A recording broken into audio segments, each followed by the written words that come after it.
కేంద్ర health family welfare సహాయ మంత్రి శ్రీమతి అనుప్రియ పాటిల్ గారు, కేంద్ర గ్రామీణ శాఖాభివృద్ధి కమ్యూనికేషన్ సహాయ మంత్రి గౌరవనీయులు పెమ్మసాని చంద్రశేఖర్ గారు, తెలంగాణ వైద్యారోగ్య శాఖ మంత్రి గౌరవనీయులు దామోదర్ నరసింహ గారు,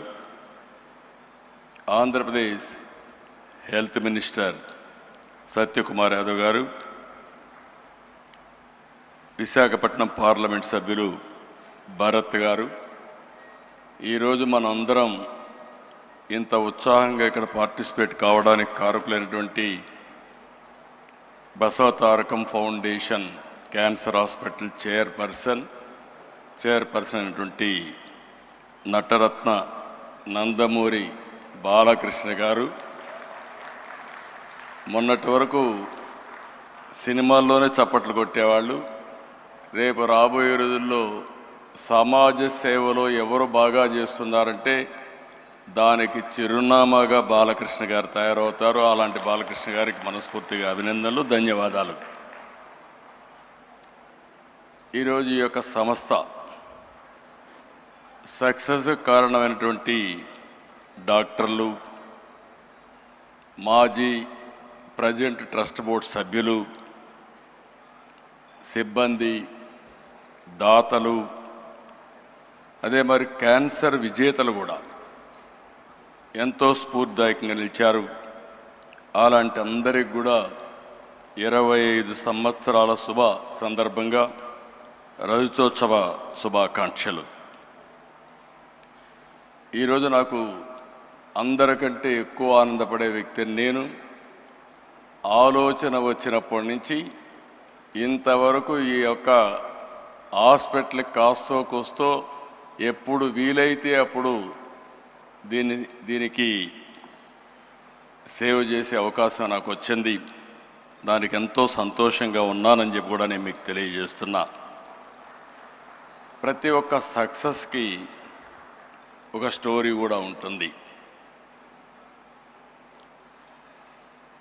మా అత్తమ్మ బసవతారకం గారు మా కుటుంబానికి ఒక పెద్ద దిక్కు. ఎన్టీఆర్ సినిమాల్లో బిజీగా ఉండేవారు, ఆయనకి ఎప్పుడు కూడా టైం ఉండేది కాదు. అంత పెద్ద కుటుంబాన్ని ఎంతో విలువలతో క్రమశిక్షణతో పెంచారు. కుటుంబంలో అనుబంధాలు, ఆప్యాయతలు పంచారు. అందరినీ ఎంతో ప్రేమగా, కేరింగ్గా చూసుకునేవారు. నా ఉద్దేశంలో చాలామంది చూశాను, కానీ అవి ఒక మానవతావాది.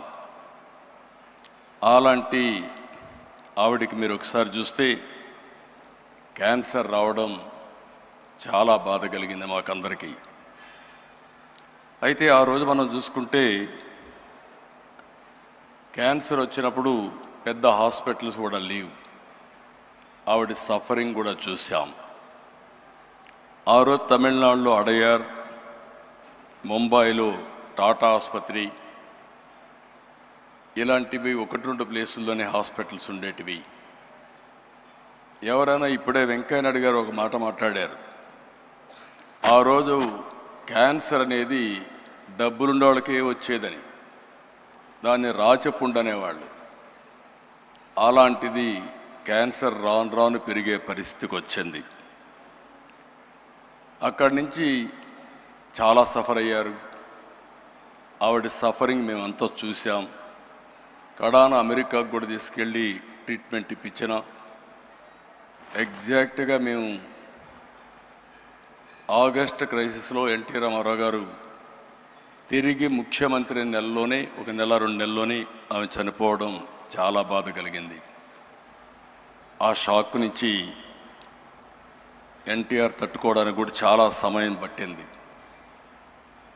అయితే ఆ రోజు ఆయనకి ఒక కోరిక, ఒక ఆలోచన, మళ్ళీ పేదవాళ్ళకి ఇబ్బంది లేకుండా శాశ్వతంగా ఒక మంచి హాస్పిటల్ కడితే బాగుంటుందనే ఆలోచన ఆయన చేయడం, అదే విజన్. ఆ రోజు ఆయన ఆలోచనే ఆ రోజు ఇంత మునిపే రామ్మోహన్ రావు గారు చెప్పారు. ఆ రోజు ఆయన ఆలోచించి సెంటర్లో ఒక 8 ఎకరాలు 6 ఎకరాల భూమిని ఇచ్చారు. అది రిజిస్ట్రేషన్ చేశాం. ఎగ్జాక్ట్గా 4 నెలల్లో 89లో గవర్నమెంట్ పోయింది. అక్కడి నుంచి ఇది చాలా సమయం పట్టింది. మాకు ఆ సమయం మీరు చూస్తే మళ్ళీ 96, 97 వరకు దానిపైన ఎక్కువ శ్రద్ధ పెట్టలేకపోయాం.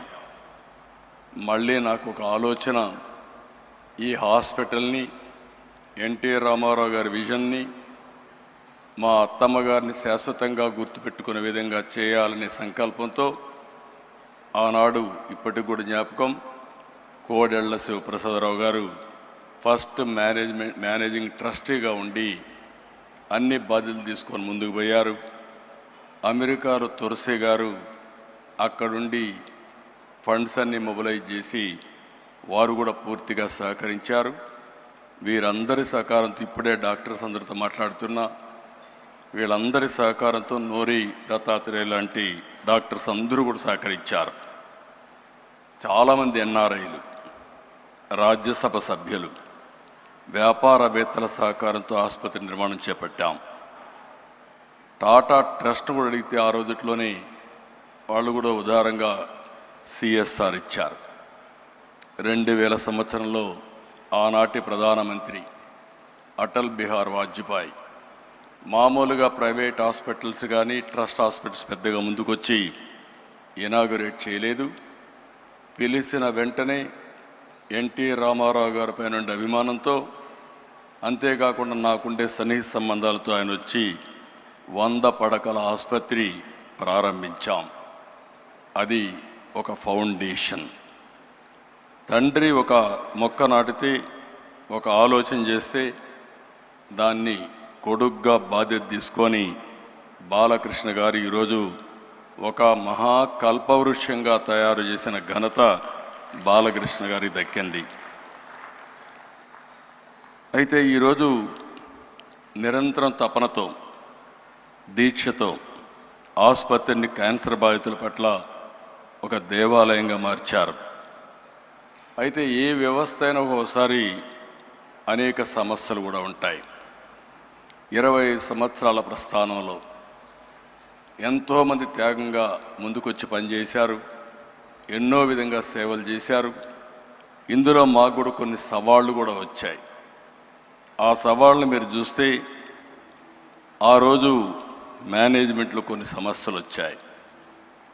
ఆ సమస్యలు వచ్చినప్పుడు ఈ యొక్క వ్యవస్థ మనుగడ ఉంటుందా అనే అనుమానం కూడా వస్తే, అలాంటి సమయంలో మేమందరం అనుకుని ఎవరైతే దీన్ని నడిపించగలుగుతారనుకుంటే గుర్తొచ్చిన వ్యక్తి బాలకృష్ణ గారు.